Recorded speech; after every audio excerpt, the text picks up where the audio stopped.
Without, the night was cold and wet, but in the small parlour of Laburnum Villa, the blinds were drawn and the fire burned brightly. Father and son were at chess, the former, who possessed ideas about the game involving radical changes, putting his king into such sharp and unnecessary perils that it even provoked comment from the white-haired old lady knitting placidly by the fire.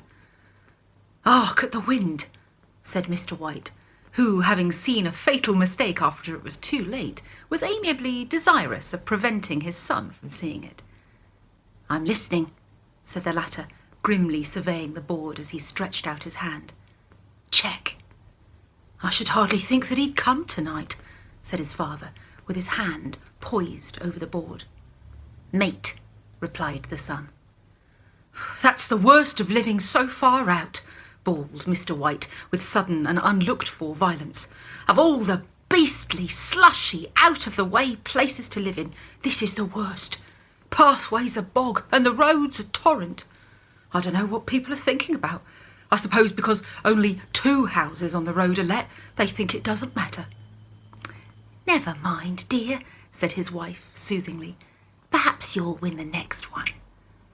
Mr. White looked up sharply, just in time to intercept a knowing glance between mother and son. The words died away on his lips, and he hid a guilty grin in his thin grey beard.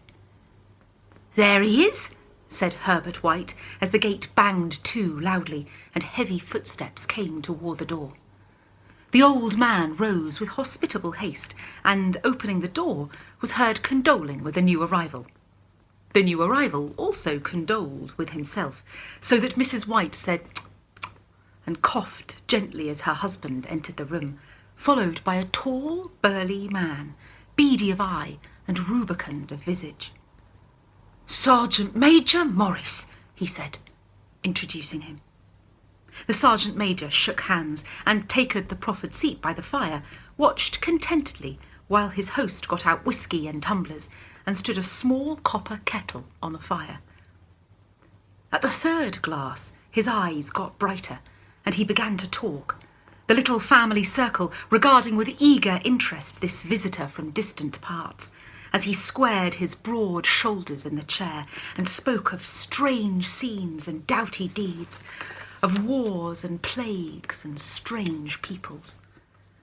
21 years of it," said Mr. White, nodding at his wife and son. "When he went away, he was a slip of a youth in the warehouse. Now look at him." "He don't look to have taken much harm," said Mrs. White, politely. "I'd like to go to India myself," said the old man, "just to look around a bit, you know." "Better where you are," said the Sergeant Major, shaking his head. He put down the empty glass and, sighing softly, shook it again. "Oh, I should like to see those old temples and fakirs and jugglers," said the old man.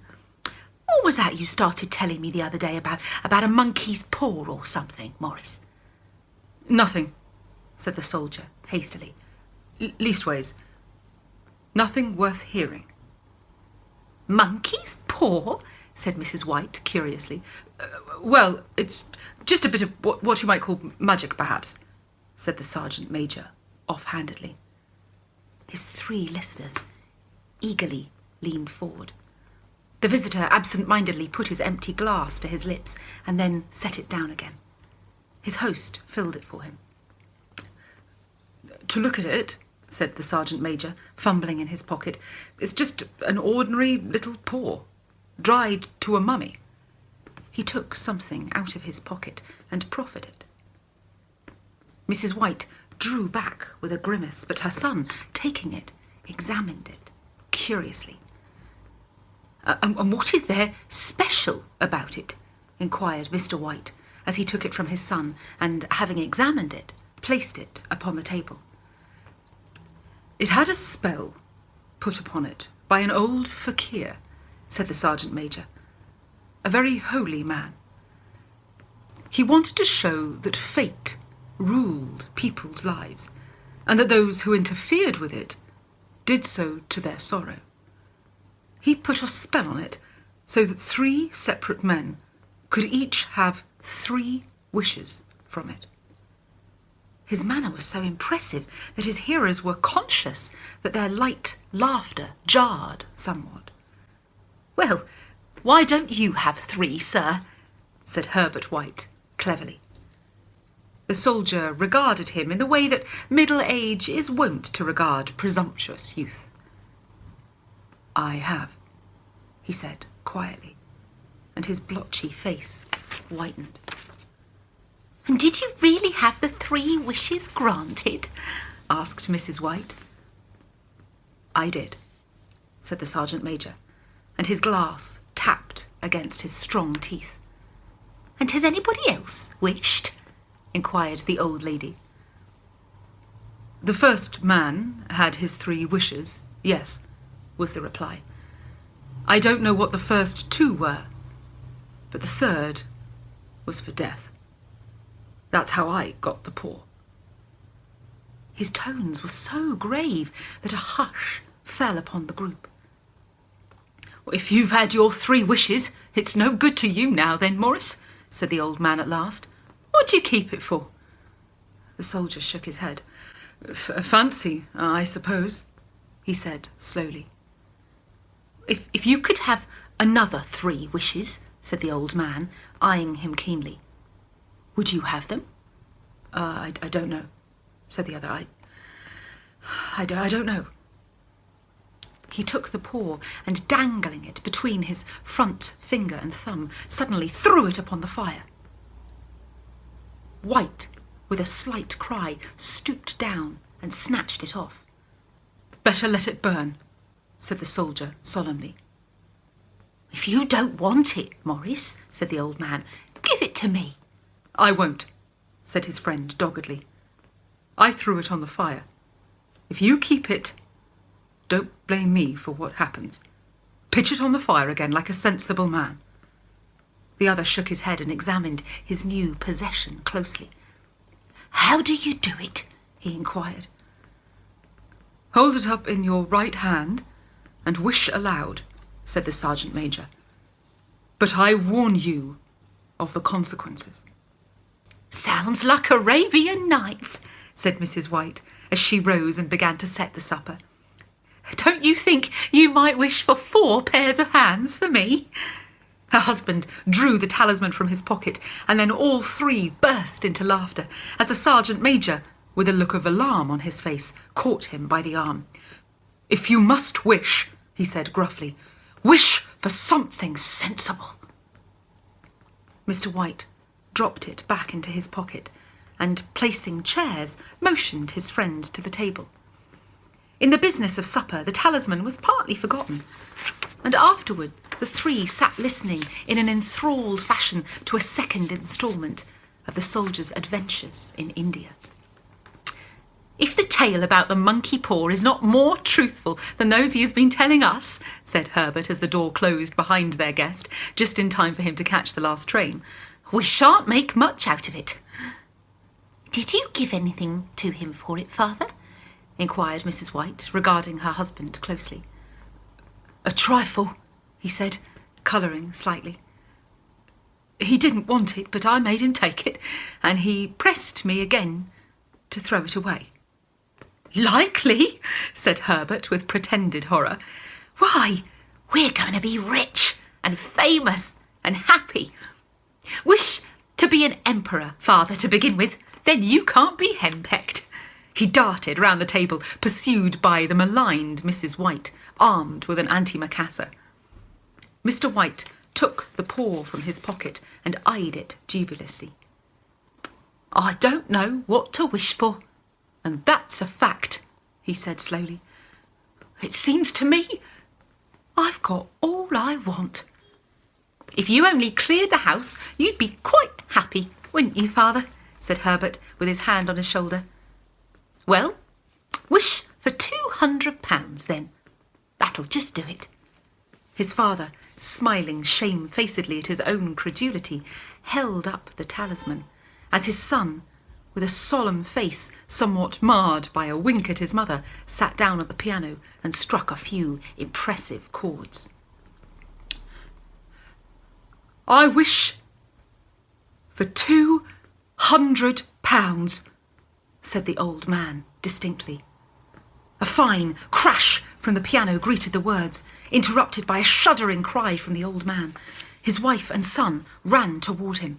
"It moved!" he cried, with a glance of disgust at the object as it lay on the floor. "As I wished, it twisted in my hands like a snake." "Well, I don't see the money," said his son, as he picked it up and placed it on the table, "and I bet I never shall." "It must have been your fancy, father," said his wife, regarding him anxiously. He shook his head. "Never mind. There's no harm done. But it gave me a shock all the same." They sat down by the fire again while the two men finished their pipes. Outside, the wind was higher than ever, and the old man started nervously at the sound of a door banging upstairs. A silence, unusual and depressing, settled upon all three, which lasted until the old couple rose to retire for the night. "I expect you'll find the cash tied up in a big bag in the middle of your bed," said Herbert as he bade them good night, "and something horrible squatting up on top of the wardrobe, watching you as you pocket your ill-gotten gains." He sat alone in the darkness, gazing at the dying fire and seeing faces in it. The last face was so horrible and so simian that he gazed at it in amazement. It got so vivid that, with a little uneasy laugh, he felt on the table for a glass containing a little water to throw over it. His hand grasped the monkey's paw, and with a little shiver, he wiped his hand on his coat and went up to bed. In the brightness of the wintry sun next morning, as it streamed over the breakfast table, Herbert laughed at his fears. There was an air of prosaic wholesomeness about the room which it had lacked on the previous night, and the dirty, shrivelled little paw was pitched on the sideboard with a carelessness which betokened no great belief in its virtues. "I suppose all old soldiers are the same," said Mrs. White. "The idea of us listening to such nonsense! How could wishes be granted in these days? And if they could, how could £200 hurt you, father?" "Might drop on his head from the sky," said the frivolous Herbert. "Maurice said the things happened so naturally," said his father, "that you might, if you so wished, attribute it to coincidence." "Well, don't break into the money before I come back," said Herbert as he rose from the table. "I'm afraid it'll turn you into a mean, avaricious man, and we shall have to disown you." His mother laughed, and following him to the door, watched him down the road, and returning to the breakfast table, was very happy at the expense of her husband's credulity. All of which did not prevent her from scurrying to the door at the postman's knock, nor prevent her from referring somewhat shortly to retired sergeant majors of bibulous habits when she found that the post brought a tailor's bill. "Herbert will have some more of his funny remarks, I expect, when he comes home," she said as they sat at dinner. "I dare say," said Mr. White, pouring himself out some beer. "But for all that, the thing moved in my hand. That I'll swear to." "You thought it did," said the old lady soothingly. "I say it did," replied the other. "There was no thought about it. I had just—" What's the matter?" His wife made no reply. She was watching the mysterious movements of a man outside, who, peering in an undecided fashion at the house, appeared to be trying to make up his mind to enter. In mental connection with the £200, she noticed that the stranger was well dressed and wore a silk hat of glossy newness. 3 times he paused at the gate and then walked on again. The 4th time he stood with his hand upon it, and then, with sudden resolution, flung it open and walked up the path. Mrs. White at the same moment placed her hands behind her and, hurriedly unfastening the strings of her apron, put that useful article of apparel beneath the cushion of her chair. She brought the stranger, who seemed ill at ease, into the room. He gazed at her furtively and listening in a preoccupied fashion as the old lady apologised for the appearance of the room and her husband's coat, a garment which he usually reserved for the garden. She then waited as patiently as she could for him to broach his business. But he was at first strangely silent. I was asked to call, he said at last, and stooped and picked a piece of cotton from his trousers. I come from Moore and Meggins. The old lady started. Is anything the matter? She asked breathlessly. Has anything happened to Herbert? What is it? What is it? Her husband interposed. There, mother, he said hastily. Sit down and don't jump to conclusions. You've not brought bad news, I'm sure, sir. And he eyed the other wistfully. I'm sorry, began the visitor. Is he hurt? Demanded the mother. The visitor bowed in assent. Badly hurt, he said quietly. But he is not in any pain. Oh, thank God, said the old woman, clasping her hands. Thank God for that, thank... She broke off suddenly as the sinister meaning of the assurance dawned upon her, and she saw the awful confirmation of her fears in the other's averted face. She caught her breath and, turning to her slower-witted husband, laid her trembling old hand upon his. There was a long silence. He was caught in the machinery, said the visitor at length, in a low voice. Caught in the machinery, repeated Mr. White in a dazed fashion. Yes. He sat, staring blankly out of the window, and taking his wife's hand between his own, pressed it as he had been wont to do in their old courting days, nearly 40 years before. He was the only one left to us, he said, turning gently to the visitor. It is hard. The other coughed and, rising, walked slowly to the window. The firm wished me to convey their sincere sympathy with you in your great loss, he said without looking round. I beg that you will understand I am only their servant and merely obeying orders. There was no reply. The old woman's face was white, her eyes staring and her breath inaudible. On the husband's face was a look such as his friend the sergeant might have carried into his first action. I was to say that Moore and Meggins disclaim all responsibility, continued the other. They admit no liability at all.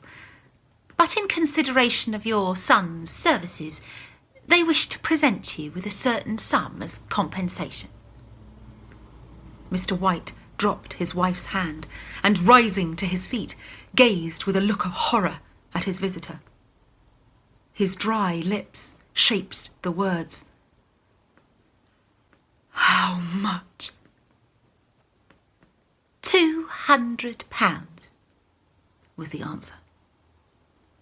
Unconscious of his wife's shriek, the old man smiled faintly, put out his hands like a sightless man, and dropped, a senseless heap, to the floor.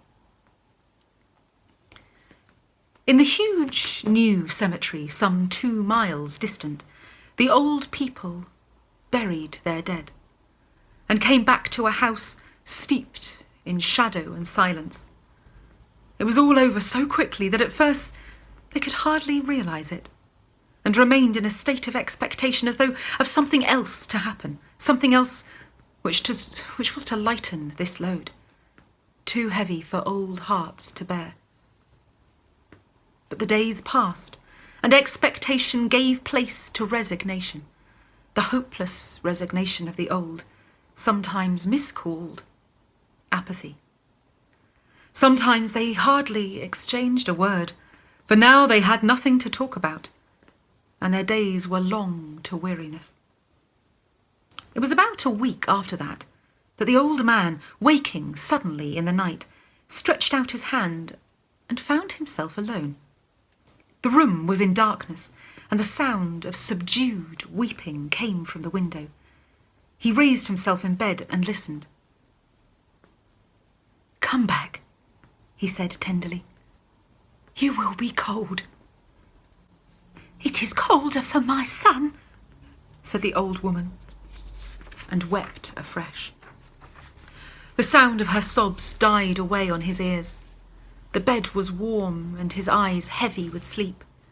He dozed fitfully and then slept until a sudden wild cry from his wife awoke him with a start. "The paw!" she cried wildly. "The monkey's paw!" He started up in alarm. Where? Where is it? What's the matter?" She came stumbling across the room toward him. "I want it," she said quietly. "You've not destroyed it?" It's in the parlour, on the bracket," he replied, marvelling. "Why?" She cried and laughed together, and bending over kissed his cheek. I only just thought of it," she said hysterically. "Why didn't I think of it before? Why didn't you think of it?" "Think of what?" he questioned. "The other 2 wishes," she replied rapidly. "We've only had 1. "Was that not enough?" he demanded fiercely. "No," she cried triumphantly. "We'll have 1 more. Go down and get it quickly, and wish our boy alive again." The man sat up in bed and flung the bedclothes from his quaking limbs. "Good God! You are mad!" he cried aghast. "Get it!" she panted. "Get it quickly and wish! Oh, my boy! My boy!" Her husband struck a match and lit the candle. "Get back to bed," he said unsteadily. "You don't know what you were saying." "We had the first wish granted," said the old woman feverishly. "Why not the second?" "A coincidence," stammered the man. "Go and get it and wish," cried the old woman, quivering with excitement. The old man turned and regarded her, and his voice shook. "He has been dead 10 days, and besides it, I would not tell you else, but I could only recognise him by his clothing. If he was too terrible for you to see then." "How now?" "Bring him back," cried the old woman, and dragged him toward the door. "Do you think I fear the child I have nursed?" He went down in the darkness and felt his way to the parlour and then to the mantelpiece. The talisman was in its place, and a horrible fear that the unspoken wish might bring back his mutilated son before him ere he could escape from the room seized upon him, and he caught his breath as he found that he had lost the direction of the door. His brow cold with sweat, he felt his way round the table and groped along the wall until he found himself in the small passage with the unwholesome thing in his hand. Even his wife's face seemed changed as he entered the room. It was white and expectant, and to his fears seemed to have an unnatural look upon it. He was afraid of her. "Wish!" she cried in a strong voice. "It is foolish and wicked," he faltered. "Wish!" repeated his wife. He raised his hand. "I wish my son alive again." The talisman fell to the floor, and he regarded it fearfully. Then he sank, trembling, in a chair, as the old woman with burning eyes walked to the window and raised the blind. He sat until he was chilled with cold, glancing occasionally at the figure of the old woman peering through the window. The candle end, which had burnt below the rim of the china candlestick, was throwing pulsating shadows on the ceiling and walls, until, with a flicker larger than the rest, it expired. The old man, with an unspeakable sense of relief at the failure of the talisman, crept back to his bed, and a minute or two afterward the old woman came silently and apathetically beside him. Neither spoke, but both lay silently listening to the ticking of the clock. A stair creaked, and a squeaky mouse scurried noisily through the wall. The darkness was oppressive, and after lying for some time, screwed up his courage. The husband took the box of matches and, striking one, went downstairs for a candle. At the foot of the stairs the match went out, and he paused to strike another, and at the same moment a knock. So quiet and stealthy as to be scarcely audible, sounded on the front door. The matches fell from his hand. He stood motionless, his breath suspended, until the knock was repeated. Then he turned and fled swiftly back to his room and closed the door behind him. A third knock sounded through the house. "What's that?" cried the old woman, starting up. A rat," said the old man in shaking tones. A rat. It passed me on the stairs." His wife sat up in bed, listening. A loud knock resounded through the house. "It's Herbert!" she screamed. "It's Herbert!" She ran to the door, but her husband was before her, and catching her by the arm, held her tightly. "What are you going to do?" he whispered hoarsely. "It's my boy! It's Herbert!" she cried, struggling mechanically. "I forgot! It was 2 miles away. What are you holding me for? Let go! I must open the door." "For God's sake, don't let it in!" cried the old man, trembling. "You're afraid of your own son!" she cried, struggling. "Let me go! I'm coming, Herbert! I'm coming!" There was another knock, and another. The old woman, with a sudden wrench, broke free and ran from the room. Her husband followed to the landing and called after her appealingly as she hurried downstairs. He heard the chain rattle back and the bottom bolt drawn softly and stiffly from the socket. Then the old woman's voice, strained and panting. "The bolt!" she cried loudly. "Come down! I can't reach it!" But her husband's was on his hands and knees, groping wildly on the floor in search of the paw. If he could only find it before the thing outside got in. A perfect fusillade of knocks reverberated throughout the house, and he heard the scraping of a chair as his wife put it down in the passage against the door. He heard the creaking of the bolt as it came slowly back, and at the same moment he found the monkey's paw and frantically breathed his third and last wish. The knocking ceased suddenly, although the echoes of it were still in the house. He heard the chair drawn back and the door opened. A cold wind rushed up the staircase, and a long, loud wail of disappointment and misery from his wife gave him courage to run down to her side and then to the gate beyond. The street lamp flickering opposite shone on a quiet and deserted road.